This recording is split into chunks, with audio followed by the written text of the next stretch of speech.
നമ്മുടെ പരീക്ഷയുടെ അനുഭവങ്ങൾ പങ്കുവയ്ക്കാനായിട്ട് നമ്മുടെ വില്ലേജസിനെ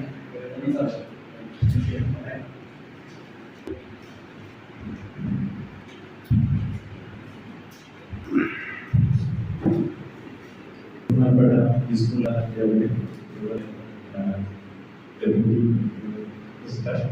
മറ്റ് അധ്യാപകരെ അധ്യാപക സുഹൃത്തുക്കളെ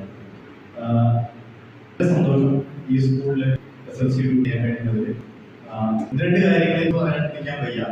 ഒന്ന് ഇവിടുത്തെ ക്രമീകരണമാണ്. അതിന്റെ നേതൃത്വത്തിൽ ഇവിടെ എക്കാൻ വേണ്ടിയിരിക്കുന്ന ക്രമീകരണം വളരെയാണ്. അതുകൊണ്ടൊക്കെ നമുക്കുള്ള കുട്ടികളും വളരെ കുറവായിരുന്നു. ഇവിടെ മൊത്തത്തിലുള്ള ക്രമീകരണം എടുത്തു പറയാതിരിക്കാൻ വയ്യ. ഇതിന്റെ ഒരു ക്രമീകരണമാണ്. അതുപോലെ തന്നെ ഇവിടുത്തെ കുട്ടികൾ, നമ്മുടെ കുട്ടികൾ പുറത്തുള്ള പല കുട്ടികളും നമ്മൾ ചിന്തിക്കുമ്പോൾ കോപ്പിയുടെ ഒരു അവകാശമായി കൊടുക്കുകയാണ്. ആ സമയത്താണ് ഇവിടെ വളരെ ചിലപ്പോ മുഖത്തോട് മുഖം നോക്കുക എന്നല്ലാണ്ട് ഇവിടെ പുറത്തേക്ക് അവർ നോക്കി എഴുതുന്നൊന്നുമില്ല. മികച്ചതായി നടത്തിയെടുക്കാൻ വേണ്ടി ഇവിടുത്തെ അതോറിറ്റി കഴിഞ്ഞിട്ട്